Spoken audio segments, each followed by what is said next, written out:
এই আল্লাহ সম্পর্কে আপনাদের আমাদের ধারণা সঠিক রাখতে হবে। আমাদের মধ্যে কিছু জেনারেল শিক্ষিত ছেলে তারা বলতেছে যে গড, ঈশ্বর, প্রভু, ভগবান, আল্লাহ সব এক। কিন্তু আজিজানে মোহতারাম মনে রাখবেন, আল্লাহকে যদি ডাকেন আল্লাহ বলে ডাকেন, বাংলাতে যদি ডাকেন আল্লাহকে আল্লাহ বলেন, ফার্সিতে যদি বলেন তো আল্লাহ বলেন, উর্দুতে যদি ডাকেন আল্লাহ বলে ডাকেন, ইংরেজিতে যদি ডাকেন আল্লাহ বলে ডাকেন।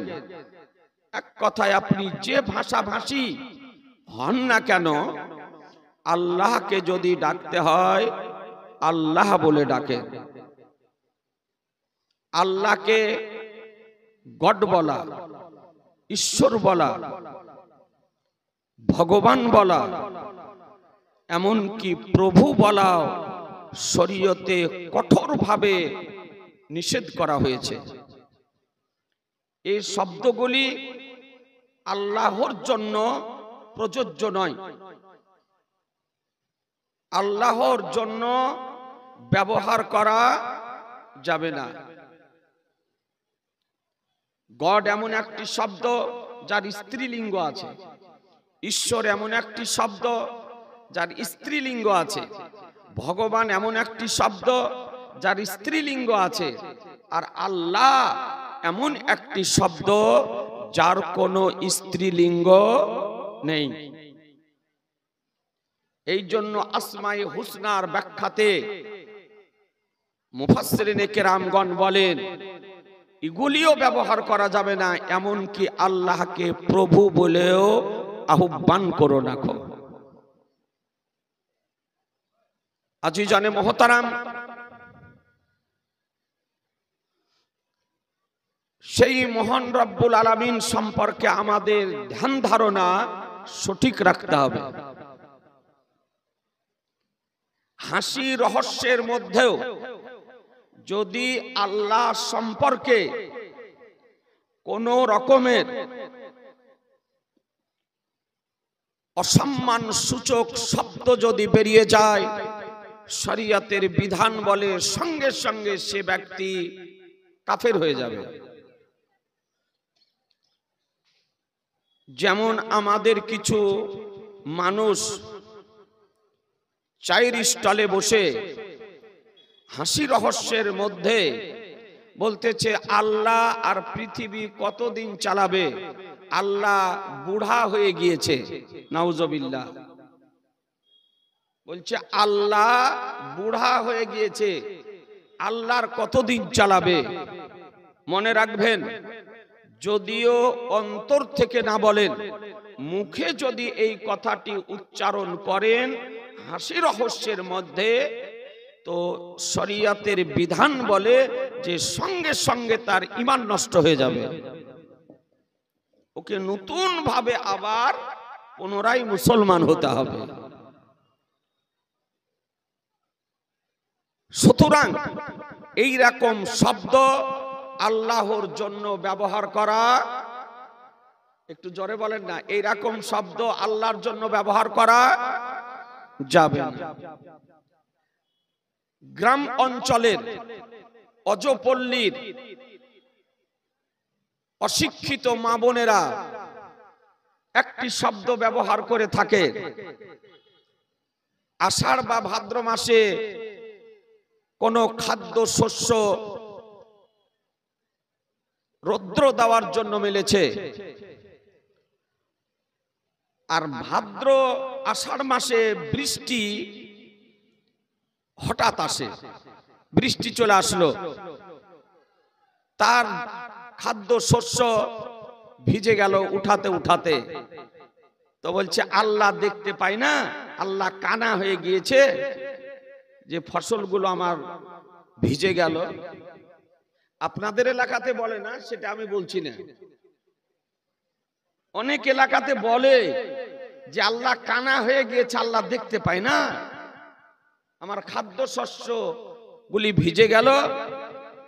মা বোনদেরকে বলি, মনে রাখবেন, যদি কোনো ব্যক্তি অন্তর থেকেও না বলে, মুখে যদি উচ্চারণ করে যে আল্লাহ কানা হয়ে গিয়েছে, দেখতে পায় না, তবে তার ঈমান থাকবে না, ঈমান নষ্ট হয়ে যাবে। ওকে আবার পুনরায় মুসলমান হতে হবে।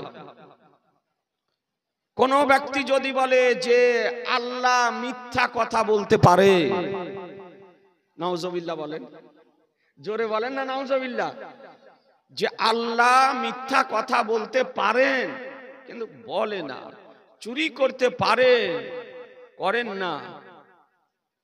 যদি কোনো ব্যক্তি এই রকম কথা যদি বলে, তবে তার ঈমান থাকবে? কথা বলা যাবে না, ঈমান থাকবে না। আচ্ছা, এইরকম কথা কি কেউ বলেছে? আপনার আমরা সাধারণ জনগণ, সাধারণ মানুষ, আমাদেরকে যেমন বোঝানো হয় আমরা তেমনই ভাবে বুঝি। জি, একজন ব্যক্তি এই ভারতবর্ষ থেকে এই রকম কথা লিখেছে, বইয়ে লিখেছে, মুখে নয়, বইয়ে লিখেছে। বইটির নাম তাকবিয়াতুল ঈমান। বইটি লিখা হয় এই ভারতবর্ষে 1240 হিজরিতে। বইটির লেখক মোল্লা ইসমাইল দেহলভী। বইটির নাম তাকবিয়াতুল ঈমান। তারই আর একটি বই এক রোজি, তার মধ্যে লিখতেছে যে আল্লাহ তাআলার জন্য মিথ্যা বলা সম্ভব। আল্লাহ মিথ্যা বলতে পারে। প্যান্ট শার্ট পরিধান করা ব্যক্তি নয়,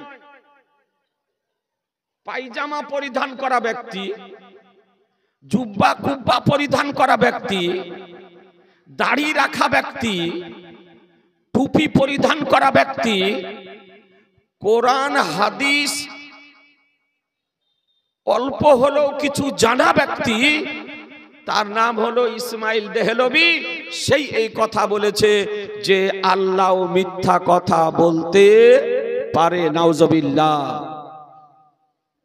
সুতরাং মুসলমান, যদি কোনো ব্যক্তির, কোন দলের, কোন সম্প্রদায়ের যদি আকীদা হয় যে আল্লাহ মিথ্যা কথা বলতে পারে, তবে তাকে সমর্থন করা যাবে। একটু জোরে বলবেন না? ওকে প্রশ্রয় দেওয়া যাবে?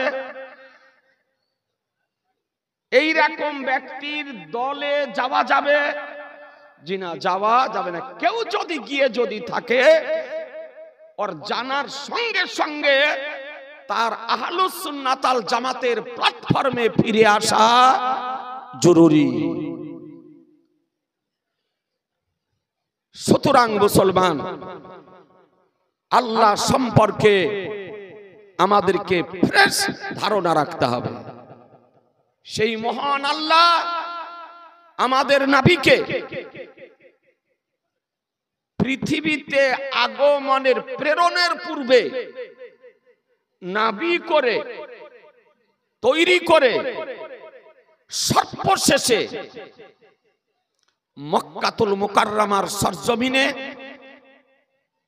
হাশমি কুরাইশি হেজাজি উচ্চ বংশে সম্ভ্রান্ত পরিবারে মা আমিনা রাদিয়াল্লাহু তাআলা আনহার কোলে হযরত আব্দুল্লাহ রাদিয়াল্লাহু তাআলা আনহুর গৃহে 570 অথবা 571 খ্রিস্টাব্দে 20 এপ্রিল অথবা 22 এপ্রিল 12ই রবিউল আউয়াল সুবহে সাদিকের সময় নূর এবং মানবের সংমিশ্রণে, সমষ্টিতে, একাত্রিতকরণে অতি মানব করে, মহামানব করে, অতুলনীয় মানব করে উদাহরণহীন মানব করে সর্বশ্রেষ্ঠ করে পৃথিবীতে প্রেরণ করেছেন। এ নবী ত্রুটিহীন, ত্রুটি মুক্ত, নিষ্পাপ, মাসুম, বেগুনাহ। এ নবী সম্পর্কে মহান রব্বুল আলামিন বলেন, ইন্না আতাইনা কাল কাউসার, নিশ্চয় আমি আপনাকে অসংখ্য গুণাবলী দান করেছি, অগণিত গুণাবলী দান করেছি। আজিজানে মোহতারাম, আজকে একটু বুঝে দেখবেন, একটু চিন্তা করে দেখবেন, একটু ভেবে দেখবেন, আজকে নবীর কি শান, যে নবীর প্রশংসা, যে নবীর সম্পর্কে মহান স্রষ্টা বলতেছেন, নিশ্চয় আমি আপনাকে অসংখ্য গুণাবলী, অগণিত গুণাবলী প্রদান করেছি।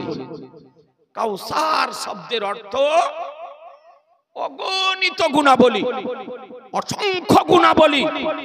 এই আয়াতের বাংলা অনুবাদ হতে দিবালোকের নাই প্রমাণিত হয় যে মহান রব্বুল আলামিন আমাদের নবীকে অগণিত গুণাবলী দান করেছেন। এ নবীর গুণাবলী নির্ণয় করা, নির্দিষ্ট করা, নির্ধারিত করা, একত্রিত করা, গচ্ছিত করা, লিপিবদ্ধ করা, বর্ণনা করা পৃথিবীবাসীর পক্ষে সম্ভব নয়।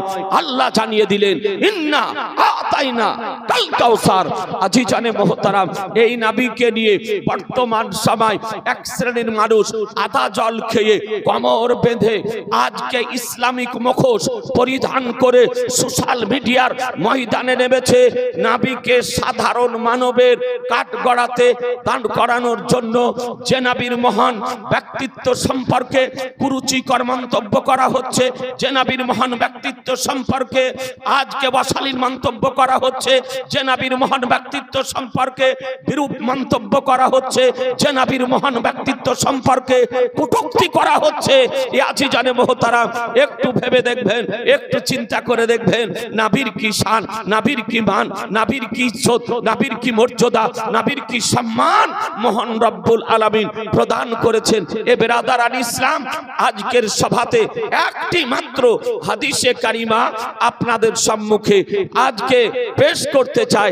আমার হাসিস মুরাজির আহলে সুন্নাত তরুণ বক্তা গোপীনাথপুর মাদ্রাসার প্রধান শিক্ষক হযরতুল আল্লাম ফাজিলাতুল শাইখ মুফতি আলী হুসাইন তাহসিনী আল কাদেরী সাল্লামাহু আপনাদের সামনে আলোচনা করতেছিলেন যে বেরাদারান ইসলাম, অনেকেই বলতেছেন যে আমরাও কোরআন শরীফ পড়ি, ওরাও কোরআন শরীফ পড়ে, আমরাও হাদিস শরীফ পড়ি, ওরাও হাদিস শরীফ পড়ে, আমরাও নামাজ পড়ি, ওরাও নামাজ পড়ে, আমরাও কালেমা পড়ি, ওরাও কালেমা পড়ে, ও আমরাও মসজিদ করি, ওরাও মসজিদ করে, আমরাও মাদ্রাসা করি, ওরাও মাদ্রাসা করে। পার্থক্য কিসের? পার্থক্য কিসের? অনেক জ্ঞানী গুণী ব্যক্তি আছেন, ভালো করে মনোযোগ সহকারে একটু বুঝার চেষ্টা করবেন পার্থক্য কিসের। একটু ভেবে দেখুন, কোরআন শরীফের মধ্যে আল্লাহ তাআলা যে আয়াতগুলি অবতীর্ণ করেছেন এ নবীর ইলমে গায়ব সম্পর্কে, এই আয়াতগুলি দুই প্রকার। এক প্রকারের আয়াতগুলিতে বলা হয়েছে যে আল্লাহ ছাড়া অন্য কেউ গায়বের জ্ঞান জানেন না, আর এক প্রকারের আয়াতে বলা হয়েছে যে আল্লাহ তাআলা তার মনোনীত বান্দাদেরকে, পছন্দনীয় রাসূলদেরকে, আজকে নির্বাচিত নবীদেরকে প্রদান করেছেন। তাহলে দুই প্রকারের আয়াত কোরআন শরীফে বর্ণিত হয়েছে। যুবকদেরকে বলবো, জওয়ানদেরকে বলবো, ইয়ংদেরকে বলবো, সোশ্যাল মিডিয়াতে আজকে যারা ব্যস্ত থাকো তাদেরকে বলবো, বুদ্ধিজীবীদেরকে বলবো, একটু চিন্তা করে দেখবেন আজিজানে মোহতারাম, যা আজকে দুই প্রকারের জ্ঞান কোরআন শরীফে রয়েছে, দুই রকমের আয়াত। এই উভয় আয়াতকে মান্য করতে হবে না? হবে না? কথা বলেন না? মানতে হবে না? যদি কিছু আয়াত মানেন আর কিছু আয়াতকে যদি অস্বীকার করেন তবে মুসলমান হওয়া যাবে? যে মুসলমান হওয়া যাবে না। আপনাদেরকে বলতে চাই, হ্যাঁ বেরাদারান ইসলাম, আমরা আহলুস সুন্নাতাল জামাতের মতাবলম্বী, আহলুস সুন্নাতাল জামাতের মতাদর্শী। আমাদের আকীদা সম্পূর্ণ কোরআন শরীফের উপরে, প্রতিটি কোরআন শরীফের আয়াতকে আমরা বিশ্বাস করি। এ বেরাদার, ইলমে গায়েব হলো দুই প্রকার। কয় প্রকার? একটু জোরে বলেন না। ইলমে গায়েব কয় প্রকার? আর একটু জোরে বলেন কয় প্রকার? দুই প্রকার। একটি হলো ইলমে গায়েব জাতি, আর একটি হলো ইলমে গায়েব আতাই।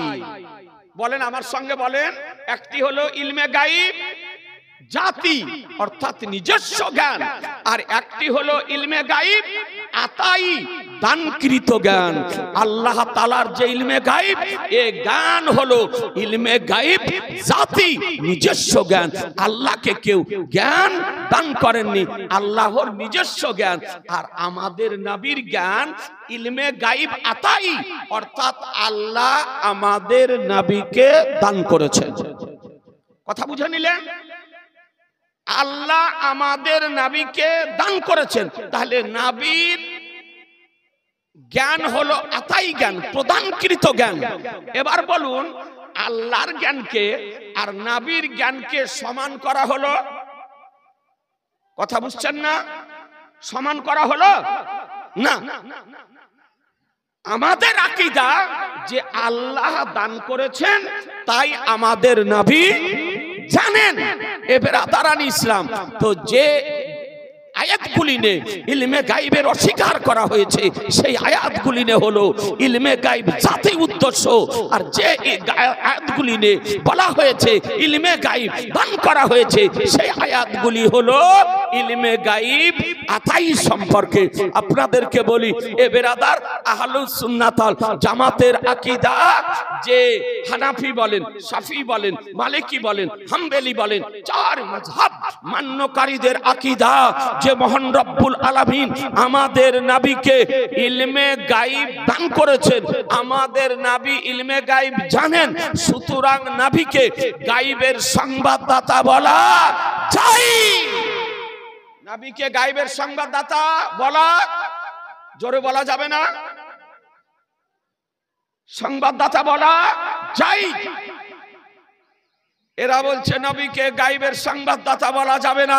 আজি জানে মহতারাম, আপনাদেরকে বলি, বলুন মুসলমান ইঞ্জিনিয়ারিং পড়ার পর তাকে ইঞ্জিনিয়ার বলা যাবে না? যাবে না? একটু কথা বলা যাবে না?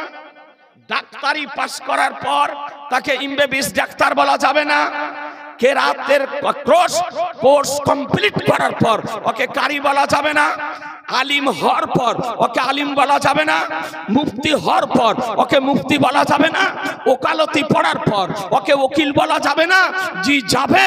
এ বেরাদারান ইসলাম, আপনাদেরকে বলি, তো আমার নবীকে আল্লাহ তাআলা ইলমে গায়েব দান করে দিয়েছেন, সুতরাং এই নবীকে গায়েবের সংবাদদাতা বলা যাবে না? যাবে না?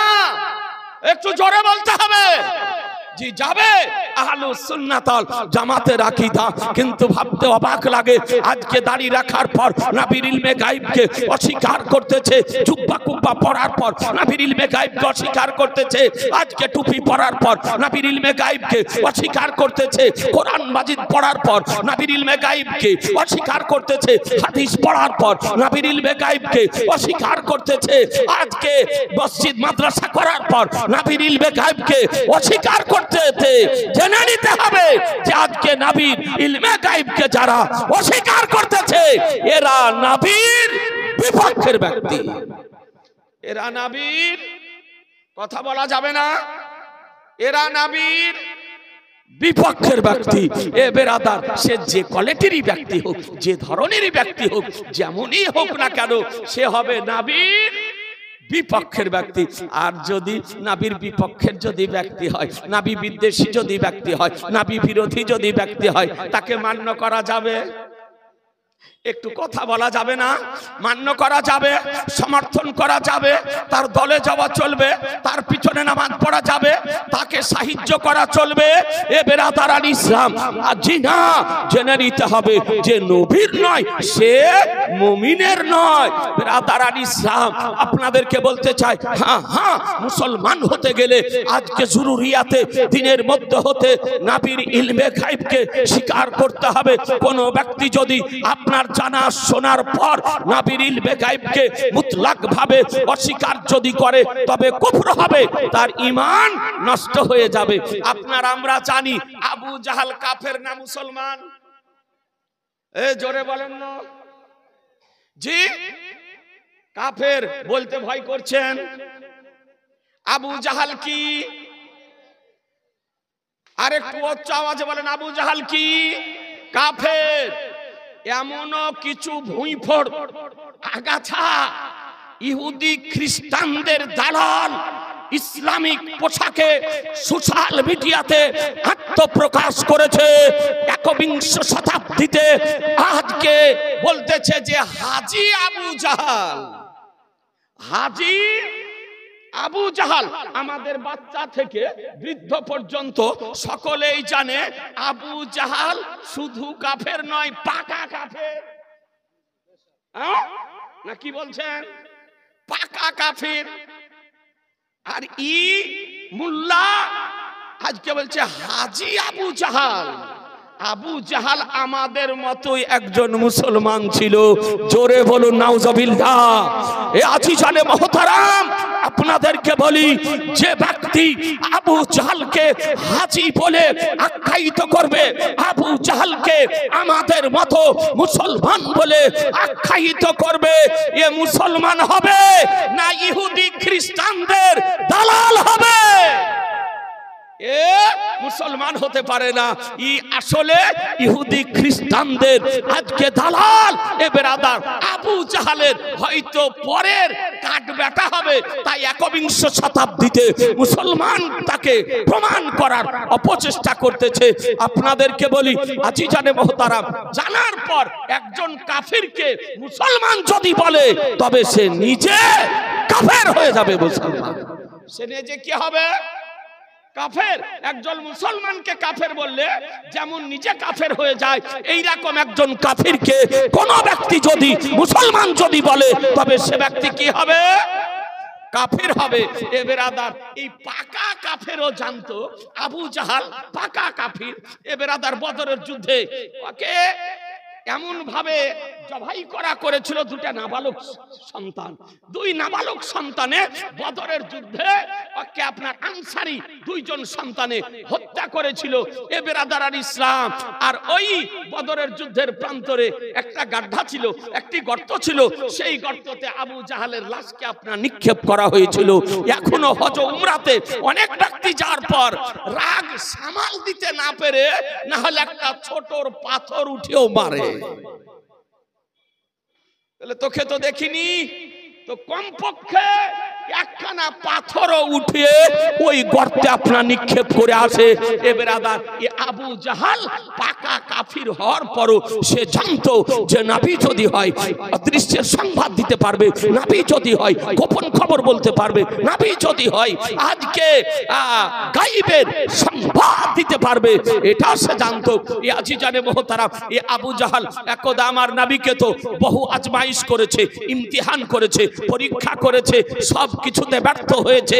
এ বেরাদার, পরিশেষে একটি পরিকল্পনা নিল যে নবী আসলে নবী না নকল নবী, একটু পরিচয় করা যাক, আজমাইশ করা যাক, ইমতিহান করা যাক, পরীক্ষা করা যাক। কি করলো আবু জাহাল? নির্জন জায়গাতে যাওয়ার পর কয়েকটি পাথরের টুকরো মুষ্টির মধ্যে উঠিয়ে নিয়ে আসার পর নবীকে যাচাই করার জন্য, নবীকে ইমতিহান করার জন্য, পরীক্ষা করার জন্য বলতেছে, আপনি নবী তো বলুন আমার মুঠের মধ্যে কি আছে, আমার মুঠের মধ্যে কি আছে। এ বেরাদারান ইসলাম, অদৃশ্য থেকে গোপন ভাবে নির্জন স্থান থেকে কয়েকটি পাথরের টুকরো নিয়ে আসার পর আমার নবীকে বলতেছে, আমার দয়ার নবী, মায়ার নবী, রহমতের নবী, নবী আমার বলেন, আবু জাহাল তোমার মুঠের মধ্যে কি আছে? আমি বলবো না, মুঠের মধ্যে যে বস্তু আছে সেই বস্তুতে বলবে আমি কে। একবার সুবহানাল্লাহ বলা যাবে না? একটু জোরে বলেন না। এ তো জালসা সবে মাত্র শুরু। হ্যাঁ, এখনো তো আপনার প্রধান অতিথি, প্রধান বক্তার বক্তব্য শুনতে বাকি আছে। আমার নবী কি বলছেন? নবী আমার বলছেন, আবু জাহাল আমি বলবো তোমার মুঠের মধ্যে কি আছে না, মুঠের মধ্যে যে বস্তু আছে সেই বস্তুতে বলবে আমি কে। নবীর কথা শুনে আবু জাহলের চোখ দাঁড়িয়ে গিয়েছে, চোখ দাঁড়িয়ে গিয়েছে। এ চিন্তা করছে, আবু জাহল চিন্তা করছে যে আমার মুঠের মধ্যে তো আছে পাথরের টুকরো, এ তো কথা বলতে পারে না, এ দেখতে পাই না, এর দর্শন শক্তি নেই, এর বাক শক্তি নেই, এর শ্রবণ শক্তি নেই, এ নড়াচড়া করতে পারে না, হিলা নড়া করতে পারে না, হ্যাঁ, ই আবার কেমন করে বলবে নবীকে। আবু জাহল চিন্তা করছে, শেষ পর্যন্ত চিন্তা করে ডিসিশন নিল, সিদ্ধান্ত নিল। নেওয়ার পর বলুন আমার মুঠের মধ্যে যে বস্তু আছে সেই বস্তুতে যদি বলে আপনি কে, তবে সব থেকে ভালো আর যেমন বালা আমার আনিসে বেকাসা সকে দেখাও নমাকা বেকাসু কে কাস বেসাহারু কে সাহারা বেচারু কে চারা গরিবু কে হামি ইয়াতুম কে বলি শাফিউল মুজনাবিন রাহমাতুল লিল আলামিন নবী মুহাম্মদুর রাসূলুল্লাহ সাল্লাল্লাহু তাআলা আলাইহি সাল্লাম যেমন ইশারা করে দেওয়া, কসম খোদার আবু জাহলের মুঠের মধ্যে আবদ্ধ থাকা পাথরের টুকরোর মধ্যে প্রাণ চলে এসেছে। মুসলমান নারায়ে তাকবীর, নারায়ে রিসালাত, মাসলাকে আলা হযরত, মুনাজিরে আহলে সুন্নাত, নারায়ে তাকবীর, নারায়ে রিসালাত। পাথরের মধ্যে প্রাণ চলে এসেছে এ বিরাদার। আর পাথর আবু জাহলের মুঠের মধ্যে বন্দি থেকে আপনার তার বাকশক্তি খুলে গিয়েছে। পাথরের টুকরো কি বলতেছে উঠিয়ে দেখুন। আজকে খাসাইসুল কুবরা পিওর আরবিতে লেখা, 2 খণ্ডে বিভক্ত, যার রাইটার আল্লামা জালালউদ্দিন সিউতি রাহমাতুল্লাহ আলাইহি, তিনি হাদিস নোট করতেছেন পাথরের টুকরোর জবান খুলে গিয়েছে। পাথরের টুকরো আবু জাহলের মুঠের মধ্যে বন্দি অবস্থায় পড়তেছে। লা ইলাহা ইল্লাল্লাহ মুহাম্মাদুর রাসূলুল্লাহ, লা ইলাহা ইল্লাল্লাহ মুহাম্মাদুর রাসূলুল্লাহ, লা ইলাহা ইল্লাল্লাহ মুহাম্মাদুর রাসূলুল্লাহ। আবু জাহল চিন্তা করে দেখলো আমার মুঠে থাকার পর নবীর প্রশংসা, আমার কবজাতে থাকার পর নবীর প্রশংসা, আমার কন্ট্রোলে থাকার পর নবীর প্রশংসা, আমার অধীনে থাকার পর নবীর প্রশংসা, আমার আয়ত্তে থাকার পর নবীর প্রশংসা। পাথরের টুকরোগুলিকে সঙ্গে সঙ্গে জমিনে চালিয়ে দিল, জমিনে চালিয়ে দিল। পাথরের বাকশক্তি খুলে গিয়েছে, প্রাণ চলে এসেছে। এ বেরাদার আলী ইসলাম আপনাদেরকে বলতে চাই, হ্যাঁ হ্যাঁ হাদিসের রাবী বলেন, বর্ণনাকারী বলেন যে আবু জাহল মাটির ওপরে পাথরের টুকরোগুলিকে চালিয়ে দেওয়ার পর ওই পাথরের টুকরোগুলি লাফিয়ে লাফিয়ে পড়তেছিল। লা ইলাহা ইল্লাল্লাহ মুহাম্মাদুর রাসূলুল্লাহ, লা ইলাহা ইল্লাল্লাহ মুহাম্মাদুর রাসূলুল্লাহ, লা ইলাহা ইল্লাল্লাহ মুহাম্মাদুর রাসূলুল্লাহ, লা ইলাহা ইল্লাল্লাহ মুহাম্মাদুর রাসূলুল্লাহ। বুঝা গেল নবী কার নাম, পয়গম্বর কার নাম, রাসূল কার নাম, যে পয়গম্বরকে আল্লাহ এই রকম ক্ষমতা প্রদান করেছেন যে নবী যদি পাথরের দিকে ইশারা যদি করেন তো কসম খোদার পাথরের মধ্যে প্রাণ চলে আসে, পাথরের মধ্যে প্রাণ চলে আসে। আজিজানে মোহতারাম, এ নবীর পাওয়ার বুঝে না, ইখতিয়ার বুঝে না, ইক্তেদার বুঝে না, নবীর কি মর্যাদা বুঝে না। এ বেরাদার, যে নবী মুস্তাফা সাল্লাল্লাহু তাআলা আলাইহি ওয়াসাল্লাম মাটির উপরে দাঁড়িয়ে মাটির নিচকে দেখতে পান, যে পয়গম্বর মাটির উপরে দাঁড়িয়ে কবরের হালাতকে দেখতে পান, যে পয়গম্বর মাটিতে দাঁড়িয়ে সপ্তম আকাশকে দেখতে পান, যে পয়গম্বর মাটিতে দাঁড়িয়ে জান্নাত ও জাহান্নামকে দেখতে পান, যে পয়গম্বর মাটিতে দাঁড়িয়ে ফেরেশতা গেলেমানকে দেখতে পান, যে পয়গম্বর মাটিতে দাঁড়িয়ে সিদরাতুল মুনতাহাকে দেখতে পান, যে পয়গম্বর মাটিতে জমিনে দাঁড়িয়ে লৌহে কলমকে দেখতে পান, যে পয়গম্বর মাটিতে দাঁড়িয়ে আজকে আরশে লাহিকে দেখতে পান, যে পয়গম্বর আজিজানে মুহতারাম যদি আজকে চলন্ত সূর্যের দিকে ইশারা যদি করেন সূর্যের গতি বন্ধ হয়ে যায়, যে নবী মুস্তাফা যদি আজকে আকাশের পূর্ণিমার চন্দ্রের দিকে ইশারা যদি করে দেন তো কসম খোদা চন্দ্রের কলিজা ফেটে যায়। এ অধিকার নবীকে কে দিয়েছেন? জোরে বলতে হবে কে দিয়েছেন? আল্লাহ। তো রব্বুল আলামিন বলেন ইন্না আতাইনা কাল কাউসার, নিশ্চয় আমি আপনাকে অসংখ্য অগণিত গুণাবলী দান করেছি। আজিজানে মোহতারাম, এই প্রতিবন্ধী ল্যাংড়া লেখাপড়া করেনি, লেখাপড়া না করে পালিয়ে এসেছে, এসে বলছে নবী যদি ইলমে গায়েব জানতেন তো বিষ মিশ্রিত মাংস কেন খেলে? ওর গুরু ওকে আপনার শিখিয়ে দিয়েছে, মুখস্থ করিয়ে দিয়েছে, ব্রেনে সেভ করে দিয়েছে। ই প্রতিবন্ধী, ই ল্যাংড়া, লেখাপড়া না করে পালিয়ে আসা। এ বলতেছে কোথায় লেখাপড়া না করে দাঁত চুরি করে খেয়েছে, কোথায় আপনার মাছ চুরি করে খেয়েছে, কোথায় মেয়ে ছেলের কাপড়ে আগুন লাগিয়ে দিয়েছে, তারপরে আপনার কোথায় কে রাজমিস্ত্রির কাজ করে বেড়াতো, কোথায় আপনার কে ঘোড়ের মেকানিক করতো। এই করতে করতে মিডিয়াতে বক্তা গো, আশ্চর্য ব্যাপার। গায়র আলিমের জন্য ওয়াজ করা হারাম, আর ওর ফতোয়া দাও হারাম, যে জীবনে কোনোদিন লেখাপড়া করে। তো বলছে নবী ইলমে গায়েব জানতেন তো বিষ মিশ্রিত মাংস নবী কেন খেলেন? কেন খেলেন? হাদিসটি শোনাবো। এই কথা বলছেন না যে হাদিসটি শোনাবো, যে বিষ মিশ্রিত মাংস নবী আমার খেয়েছিলেন না খাননি। হাদিসটি কোন কিতাবে আছে আপনাদেরকে শোনাই। এই বিষ খাওয়া হাদিসটি, তার মানে মাংসের সঙ্গে মিশ্রিত বিষ যে ছিল, এই মাংস খাওয়া হাদিসটি বর্ণিত হয়েছে বুখারী শরীফের 2 জায়গাতে।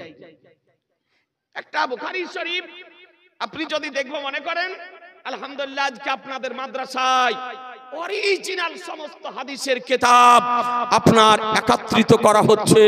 এ বেরাদার, যে সমস্ত কিতাবের চোখে দেখা তো দূরের কথা, নাম পর্যন্ত শোনেনি, কিন্তু কিছু এইরকম অজ্ঞ বেরিয়েছে, মূর্খ বেরিয়েছে, বলছে কোনো কিতাবে নাই, কোনো কিতাবে নাই, বলছে কোনো কিতাবে নাই, কিতাবই জানে না, কিতাবই চোখে দেখেনি, অথচ বলছে কিতাবে নাই। আপনি লাইব্রেরিতে গিয়ে দেখে আসুন, আজকে সেখানে অরিজিনাল সমস্ত হাদিসের গ্রন্থাদি পাবেন মুসলমান। তো হাদিসটি বুখারী শরীফ প্রথম খণ্ড 449 পৃষ্ঠা ভারতের প্রিন্ট বর্ণিত হয়েছে। আর এই হাদিসটি বুখারী শরীফ দ্বিতীয় খণ্ড ভারতের প্রিন্ট 859 পৃষ্ঠাতে বর্ণিত হয়েছে, যে হাদিসটির রাবী হযরত আবু হুরায়রা রাদিয়াল্লাহু তাআলা আনহু তিনি বর্ণনা দিতেছেন। আবু হুরায়রা রাদিয়াল্লাহু তাআলা আনহু হাদিসটির বর্ণনা দিয়েছেন। খুব ছোট্ট করে হাদিসটি আপনাকে শুনিয়ে দিই। আবু হুরায়রা রাদিয়াল্লাহু তাআলা আনহু ও উচ্চাঙ্গের সাহাবী, যিনি সমস্ত সাহাবীদের মধ্যে সর্বাধিক সর্বাপেক্ষা হাদিস শরীফ বর্ণনা করেছেন। একটু মনোযোগ সহকারে একটু বুঝার চেষ্টা করুন। আলহামদুলিল্লাহ, তিনি বর্ণনা দিতেছেন যে আমার নবী পাক সাহেবে লাউলা সাল্লাল্লাহু তাআলা আলাইহি ওয়াসাল্লাম স্বয়ং খয়বরের যুদ্ধে গিয়েছিলেন। খয়বরের যুদ্ধে গিয়েছিলেন। অনেক যুদ্ধে আপনার নবী আমার স্বয়ং সশরীরে অংশগ্রহণ করেছিলেন। এ বেরাদার আর ইসলাম, আর কোন কোন যুদ্ধে সাহাবাই کرامদেরকে প্রেরণ করতেন। মক্কা শরীফ থেকে হিজরত করে মদিনা শরীফ আসার পর সর্বপ্রথম যে যুদ্ধ সংঘটিত হয়েছিল সেই যুদ্ধের নাম বদরের যুদ্ধ। পবিত্র রমজান মাসে আজকে সাহাবাই کرامগণ রোজা রেখে যুদ্ধ করেছিলেন। আর ঐতিহাসিক যুদ্ধ খয়বরের যুদ্ধে সংঘটিত হয়েছিল। এই আজিজানে মুহতারাম, যে যুদ্ধ শুরুর পূর্বে আমার দয়ার নবী মায়ার নবী রাত্রিতে বলেছিলেন, আগামী কাল এমন একজন ব্যক্তির হাতে ইসলামিক পতাকা আমি উঠিয়ে দিব যার দ্বারাতে আল্লাহ তাআলা খয়বরের বিজয় দান করবে। সুবহানাল্লাহ। রাসেল শেখ 4 বস্তা সিমেন্ট, আল্লাহ তাআলা যেন সকলের দানকে কবুল করে নেয়। একটা ভাই 1000 টাকা দেন না জি, হাদিসটি শুনিয়ে দিই। 1000 টাকা বেশি নয়, একটু চট করে বলে 1000 টাকা। একটা ভাই অনুরোধ করে বলি, এই গ্রামের হোক, দেশের হোক, বিদেশের হোক, ভাই আপনাদের কাছে নাই 1000 টাকা, বেশি বলি নিখো, একটু চট করে দেন, হাদিসটি একটু বলে দিই। হ্যাঁ, দেরি করিয়েন না। নাই গো, একটা ভাই 1000 টাকা পকেটে নাই। আপনারা জানেন যে মাদ্রাসাগুলিকে রাষ্ট্রীয় কোনো সাহায্য করা হয় না, এমপি এমএলএ কোটা থেকে কোনো সাহায্য করা হয় না, সভাপতি প্রধানের ফান্ড থেকে কোনো সাহায্য করা হয় না। এই প্রতিষ্ঠানগুলি আপনাদের হাড় ভাঙা পরিশ্রম করার উপার্জন দিয়ে পরিচালিত হয়। মুকুল বিশ্বাস জলঙ্গি বাড়ি আলহামদুলিল্লাহ মুকুল বিশ্বাস ভাইজানের ছেলে আছে, মাদ্রাসায় পড়ে, 1000 টাকা দিয়েছে। হাদিসটি এবার শুনিয়ে দিই না, কি বলছেন? শোনাবো? সবাই বলছেন না, শোনাবো? শোনেন, নবী আমার খয়বারের যুদ্ধে গিয়েছিলেন। তো যুদ্ধ শুরুর আগা রাত্রিতেই পাগলের দল বলছে নবী গায়েব জানে না, গায়েব জানে না, আগামী কালকে কি করবে জানে না। ব্রাদার ইসলাম, আমার নবী বলতেছেন আগামী কাল সকাল বেলায় এমন একজন ব্যক্তির হাতে ইসলামিক পতাকা প্রদান করব যার হাতে আল্লাহ খয়বারের বিজয় দান করবেন। সুবহানাল্লাহ, একবার সুবহানাল্লাহ বলেন। সাহাবায়ে কেরামগণ আকাঙ্ক্ষিত ছিলেন। সজীবের আব্বা 1000 টাকা দিয়েছে, আলহামদুলিল্লাহ। এটাও মাদ্রাসার ছাত্র, আলহামদুলিল্লাহ। ছাত্ররা আপনারা দিবেন না, আলহামদুলিল্লাহ। শুনেন, হাদিসটি শুনেলেন, টাইম নাই, সময় নেই। তো সকাল বেলায় আমার রাসূলুল্লাহ সাল্লাল্লাহু আলাইহি সাল্লাম ডাক দিচ্ছেন, আইনা আলী ইবনে আবি তালিব, আলী ইবনে আবি তালিব কোথায়? বলে লাব্বাইক ইয়া রাসূলুল্লাহ। আলী আমার নবীর নিকটে উপস্থিত হতেছেন। এ ব্রাদারান ইসলাম, ও আলী। সাহাবায়ে কেরামগণ বলছেন, ইয়া রাসূলুল্লাহ, আলী রাদিয়াল্লাহু তাআলার চোখ উঠেছে। চোখ উঠা বুঝেন না? চোখে ব্যথা হয়। আমার বলছে আলী এসো, আলী এসো। আলী আসলে কি হয়েছে? বলে ইয়া রাসূলুল্লাহ চোখ উঠেছে, চোখে খুব ব্যথা। বলে চোখে ব্যথা, এগিয়ে এসো, এগিয়ে এসো। আলী আগিয়ে আসলে আমার দয়ার নবী, মায়ার নবী, রহমতের নবী মুখের লালা মোবারক নিয়ে আলী রাদিয়াল্লাহু তাআলার চোখে শর্মা আকারে লাগিয়ে দিলেন। একবার সুবহানাল্লাহ বলেন। আলী রাদিয়াল্লাহু তাআলা বলেন, সঙ্গে সঙ্গে আমার চোখ ভালো হয়ে গিয়েছে। এ হচ্ছে নাবির থুথু মোবারকের পাওয়ার। এক ভুঁইফোড় বেরিয়েছে বাংলাদেশে, এই ভুঁইফোড় বলতেছে নাবির মুখ দিয়ে দুর্গন্ধ বের হতো, নাউজুবিল্লাহ। বলছে নাবির মুখ দিয়ে দুর্গন্ধ বের হতো। তো জিবরাইল আলাইহিস সালাম এসে বলতেন, ইয়া রাসূলুল্লাহ মুখ পরিষ্কার করেন, মুখ পরিষ্কার করেন। কত বড় গাঁজাখড়ি কথা এ বেরাদারান ইসলাম, বাস্তব কথা। মুখ তো মুখ, যে নবী মুস্তাফার পেশাব মোবারকও মাসকাম্বারার মতন খুশবু দিত। তাফসিরে জালালাইনে পরিষ্কার ভাবে লেখা আছে, এ বেরাদারান ইসলাম, যে নবীর পেশাব মোবারকেরও আপনার সুগন্ধ ছিল মাসকাম্বার অপেক্ষা বেশি। যে নবীর শরীরের দেহের আপনার ঘাম মোবারকের খুশবু ছিল মাসকাম্বারার মতো। আর এই ভুঁইফোড় বলতেছে মুখ দিয়ে দুর্গন্ধ বের হতো, চোখে লাগিয়ে দিলেন, চোখ ভালো হয়ে গেল। আহা, ও আলী রাদিয়াল্লাহু তাআলা আনহু গরমের সময়তে যেমন পোশাক পরতেন, শীতের সময়তেও তেমনই পোশাক পরতেন। সুবহানাল্লাহ বলেন, একবার জোরে বলেন। কি গরমের সময় যে পোশাক পরতেন, শীতের সময়ও সেই পোশাকই পরতেন। শীত লাগতো না, গরম লাগতো না। তো সাহাবায়ে কেরামগণ জিজ্ঞাসা করতেছেন, আপনি উঠিয়ে দেখুন, শাওয়াহিদুন নবুওয়াত আল্লামা আব্দুর রহমান জামি রাহমাতুল্লাহ আলাইহি বর্ণনা করতেছেন, আলী মুর্তজা রাদিয়াল্লাহু তাআলা একবার জ্বর হয়েছে। তো জ্বর ভালো হয় না, আমার নবী শুনতে পেয়েছেন যে আলীকে জ্বর হয়েছে, দেখার জন্য চলে এসেছেন। বলে আলী কি হয়েছে? ইয়া রাসূলুল্লাহ জ্বর। কয়দিন থেকে জ্বর, ভালো হয় না জ্বর। বলে জ্বর ভালো হয় না? বলে না। তো আমার দয়ার নবী, মায়ার নবী, রহমতের নবী দুই হস্ত উঠিয়ে দিয়ে খোদার দরবারে দোয়া করতেছেন, আল্লাহুম্মা আযহিব আনিল আলী হাররা ওয়াল বারুদাতা। বলে আল্লাহ, আলীর শরীর থেকে, আলীর দেহ থেকে তুমি গরমিকে দূর করে দাও, শীতকে দূর করে দাও, গরমকে দূর করে দাও। আলী রাদিয়াল্লাহু তাআলা আনহু বলেন, আমার রাসূলুল্লাহ যেমন দোয়া করা সঙ্গে সঙ্গে আমার জ্বর ভালো হয়ে গিয়েছিল, জ্বর ভালো হয়ে গিয়েছিল। আর আলী রাদিয়াল্লাহু তাআলা বলে, যেদিন নবী আমার জন্য দোয়া করেছেন, আল্লাহ আলীর দেহ থেকে গরমকে দূর করে দাও, শীতকে দূর করে দাও, ওই দিন থেকে আমাকে গরমও লাগতো না আর শীতও লাগতো না। সুবহানাল্লাহ বলা যাবে না? একটু জোরে বলেন না। তাহলে নবী কার নাম? যে পয়গম্বরের দুয়ার রিঅ্যাকশনে আলিয়ে মুর্তজার শরীর আপনার এয়ার কন্ডিশন তৈরি হয়ে যায়। আলী রাদিয়াল্লাহু তাআলা আনহু কে নবী আমার ইসলামিক পতাকা দান করলেন। খয়বারের যুদ্ধ আরম্ভ হলো।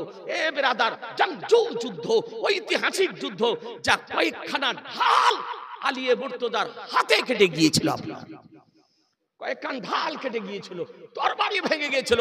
আর সেই যুদ্ধে আমার রাসূলুল্লাহ নিজ তরবারি দান করেছিলেন, যার নাম হলো জুলফিকার তরবারি। কোন তরবারি? জুলফিকার তরবারি, যার আগেও ধার ছিল, যার পিছনেও ধার ছিল।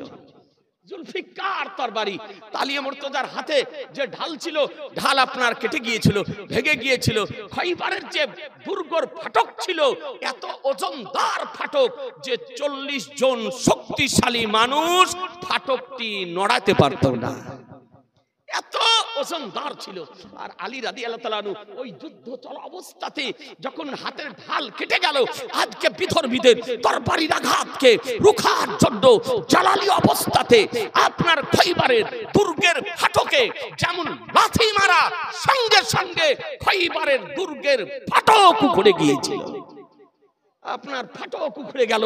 আলী মুর্তজা রাদিয়াল্লাহু তাআলা আনহু বাম হাত দিয়ে ফাটককে আপনার ঢাল করে ব্যবহার করেছিলেন, যে ফাটক 40 জন ব্যক্তি নড়াতে পারতো না, হিলাতে পারতো না, সেই ফাটককে উঠিয়ে ঢাল করে ব্যবহার করেছিলেন। এ বেরাদারান ইসলাম, তার নাম হলো আলী মুর্তজা শেরে খোদা, মুশকিলে কুশা, হায়দারে কান্নার, ফাতেহে খাইবার, সাহেবে জুলফিকার আলী মুর্তজা রাদিয়াল্লাহু তাআলা। তাই খাইবারের ময়দানে আজকে সৈনিকগণ বলেছিলেন, লা ফাতা ইল্লা আলী, লা সাইফা ইল্লা জুলফিকার। পৃথিবীর বুকে যুবক যদি থাকে তাহলে মুর্তজা আছে, আর পৃথিবীর বুকে তলোয়ার যদি থাকে তো জুলফিকার আছে। মুসলমান জি, সেই আলীর নামে একটা ভাই 1000 টাকা পারবেন না? মাদ্রাসার ছাত্র সাবরুল, তার দাদি দিল দাদার নামে 1000 টাকা। আলহামদুলিল্লাহ, একবারে কোরআন শরীফের হাদিয়া দিয়েছে একটা ছাত্র জায়গিরে বাড়ি থেকে 200 টাকা। আলহামদুলিল্লাহ, আল্লাহ যেন কবুল করে নেয়। আব্দুল গফুর সাহেবের ভাবিজান কত? 1000 ভাই। সুবহানাল্লাহ। আনারুল শেখ কুঠিপাড়ার 2000 টাকা। জি, দোয়া করব ইনশাআল্লাহ, হুজুর আছে, দোয়া হবে। আপনাদেরকে বলতে চাই, আহা বেরাদার, তো আমার আলী মুর্তজা খৈবারের যুদ্ধে বিজয়ী হলো, খৈবারের যুদ্ধ থেকে ফিরে আসতেছিলেন। বুখারী শরীফের 2 জায়গাতে হাদিসটি আছে। মিশকাত শরীফের আপনার 543 পৃষ্ঠাতে সাহেবে মিশকাত হাদিসটিকে নকল করতেছেন, বিশুদ্ধ সনদ সহকারে বর্ণিত হয়েছে হাদিস। এক ইহুদি মহিলা, ইহুদি সিরাজ সাহ, 1 বস্তা সিমেন্ট, মায়েদেরকে দেখো না গো, 1000 টাকা দিবে না? সুবহানাল্লাহ, মায়েদের দিল কেন এত কড়া গো? আগে দিয়েছে। সুবহানাল্লাহ। ব্রাদার ইসলাম, হাদিসটি শেষ করে দি, হাদিসটি শুনেন তো। ইহুদিরা আমার নবীকে দাওয়াত করলেন, নবী আমার দাওয়াত গ্রহণ করলেন, তো বিষ মিশ্রিত মাংস দিয়েছে নবীর আমার সামনে। ওতে 2 রকমের হাদিস এসছে, 2 রকমের হাদিস শরীফ আপনার এসছে। তো একটা রিওয়ায়াত আপনাকে বলতেছি, এই রিওয়ায়াতটি শুনুন। তো নবী আমার বললেন যে বাইরে যারা ইহুদি, ওরা ইহুদি দাঁড়িয়ে আছে বাইরে, বাড়ির বাইরে দাঁড়িয়ে আছে, বিষ মিশ্রিত মাংস খেয়ে নবী মারা যাবে কেমন করে দেখার জন্য। সুবহানাল্লাহ। কে এটা? তোমার ছোট বেটি? আলহামদুলিল্লাহ, আল্লাহ হায়াত দেখ। সুবহানাল্লাহ। আমার হাসিস মাওলানা মুমিনুল ইসলামের ছোট মেয়ে আরিফা, দেখেন 1000 টাকা দিল মৌলভী সাহেব, বিটিকে দিয়ে দেওয়া, আল্লাহ যেন হায়াত দারাজ করে, পর্দা পুশিদা করে জীবন যাপন করার জন্য আল্লাহ তাআলা তৌফিক দান করেন, তার জীবনকে যেন আল্লাহ সুখময় বানান। আলহামদুলিল্লাহ, 1000 টাকা দিয়েছে, আল্লাহ তাআলা যেন কবুল করে নেয়। ব্রাদারান ইসলাম, তো আমার দয়ার নবী, মায়ার নবী সামনে গোশত রাখা, আর ইহুদিরা বাড়ির বাইরে দাঁড়িয়ে আছে। তো নবী আমার বলেন, বাড়ির বাইরে যারা ইহুদি দাঁড়িয়ে আছে ওদেরকে ডাকা হলো। তো ডাকার পর আমার দয়ার নবী বলছেন, আচ্ছা তোমাদেরকে 2-1টি কথা জিজ্ঞাসা করবো, সত্য কথা বলো। তো বলছে, জি সত্য কথাই বলবো। বলে, কি বলুন? বলে, আচ্ছা তোমাদের বাপের নাম কি বলো তো? ইহুদিরা ভাবতেও পারে যে এরকম প্রশ্ন নবী করবে। তোমাদের বাবার নাম কি? তো ওরা চিন্তা করছে ইহুদিরা, যে আসল যদি বাবার নাম বলি তাও বুঝতে পারবে না, নকল যদি বলি তাও বুঝতে পারবে না, যা বলবো তাই মেনে নিতে হবে না। কি বলছে? তো ওরা নকল বাপের নাম বললো। তো আমার দয়ার নবী রহমতুল্লিল আলামিন নবী বলছেন, শোনো তোমরা মিথ্যা বলেছে, তোমাদের বাপের নাম এই নয়, তোমাদের বাপের নাম হলো তোমার বাপের নাম এই, তোমার বাপের নাম এই, তোমার বাবার নাম এই। নবী আমার তাদের বাবার নাম বলে দিল। এরপরে নবী আমার জিজ্ঞাসা করছেন, তোমাদেরকে আর একটা গোস্তের কথা কিছু বলছেন না, মাংসর কথা কিছু বলছেন না, বিষ মিশ্রিত মাংস সামনে রাখা আছে। নবী বলছেন আর একটা কথা বলবো। বলে বলেন। বলে মিথ্যা বলবে না তো? বলে জি না মিথ্যা বলবো না, একবার বলাতে তো ধরা পড়ে গেলাম, নকল বাপের নাম বলে ধরা পড়ে গিয়েছি, আর মিথ্যা বলবো না। তো আচ্ছা বলো তো, জাহান্নামে কে যাবে? জাহান্নামে? তো নবী বলছে জাহান্নামে কে যাবে? তো ইহুদিরা চিন্তা ভাবনা করে বলছে যে জাহান্নামে আমরাই যাব, যে কিছুদিন থাকবো, যে বেরিয়ে চলে আসবো, আর ওখানে আপনারা থাকবেন। নাউজুবিল্লাহ বলো। ইহুদিদের কথা। তো আমার দয়ার নবী বলেন যে এটাও মিথ্যা কথা বলেছো, জাহান্নামে তোমরাই থাকবে, আমরা থাকবো না। নাম্বার 3, তৃতীয়বারে গিয়ে নবী আমার প্রশ্ন করতেছে, আচ্ছা বলো, আর একটা কথা জিজ্ঞাসা করব, সত্য বলবে? বলে জি, এবার সত্য বলবো, কারণ দুবার বলে মিথ্যা বলে ধরা পড়ে গেছি, আর মিথ্যা বলবো না, এবার সত্যই বলবো। বলে এই যে মাংস, এত সুস্বাদু মাংস রান্না করেছো, এই মাংসে বিষ মাখিয়েছো? একবার সুবহানাল্লাহ বলেন, জোরে বলেন সুবহানাল্লাহ। বলে বিষ মাখিয়েছো? তো ইহুদিরা বলল জি হ্যাঁ বিষ মাখিয়েছি, বিষাক্ত বিষ মাখিয়েছি।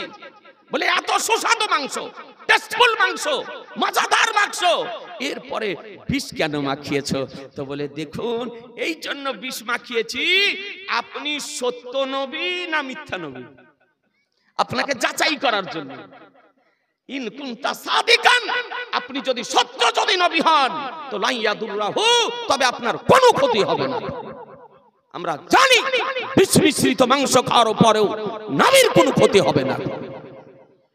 আর ওয়াইন কুনতা কাযিবান, আর আপনি যদি মিথ্যা নবী হন, তান আন্নাস্তারিহা মিনকা, তবে আপনার কাছ থেকে আমরা মুক্তি পেয়ে যাব, আপনার কাছ থেকে আজকে মুক্তি পেয়ে যাব। তার মানে আপনি মিথ্যা যদি নবী হন, তবে বিষ মিশ্রিত মাংস খাবেন, রিয়াকশন হবে, আপনি মারা যাবেন। আর আমাদেরকে কেউ একাত্মবাদের কথা বলবে না, খোদার কথা বলবে না, মূর্তি পূজার বিরুদ্ধে বলবে না, প্রতিমার পূজার বিরুদ্ধে বলবে না। আজকে আমরা আপনার কাছ থেকে মুক্তি পেয়ে যাব। এ বিরাদার ইসলাম, বলুন যে হাদিসটিকে আজকে বাতিল পন্থীগণ, ভ্রান্ত মতবাদ পোষণকারীগণ ইলমে গায়বের বিরুদ্ধে পেশ করতেছে, এই হাদিসই আমার রাসূলুল্লাহর ইলমে গায়ব প্রমাণ করার জ্বলন্ত প্রমাণ। মুসলমান ঠিক না বেঠিক? জোরে বলেন ঠিক না? এ বেরাদারান ইসলাম, নবী রান্না করা মাংসে, অন্য হাদিসে এসেছে নবী আমার প্লেট থেকে হাদিস আপনার মাংস টুকরো উঠিয়েছে, হাতে ধরে আছে। এ বেরাদার, ইহুদি মহিলাকে নবী ডেকে বলতেছেন এই মাংসে বিষ মাখিয়েছো?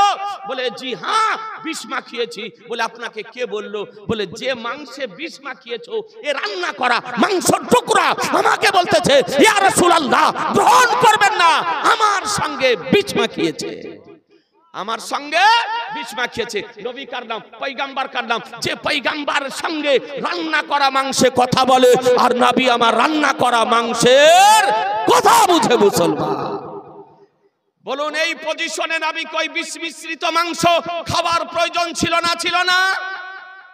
ছিল। নবী যদি না খেতেন তাহলে বলতেন যে নবী সত্য নবী নয়, মিথ্যা নবী, এই জন্য বিষ মিশ্রিত মাংস খেতে পারলেন না। নবী আমার উহুদের সামনে বিষ মিশ্রিত মাংস খেয়ে নবুয়তের সততা জগৎকে দেখিয়ে দিলেন যে বিষ মিশ্রিত মাংস খাওয়ার পর নবীর কোনো ক্ষতি হয় না। মুসলমান, কোরআন বলল ইন্না আতাইনা কাল কাউসার, নিশ্চয় আমি আপনাকে অসংখ্য গুণাবলী দান করেছি।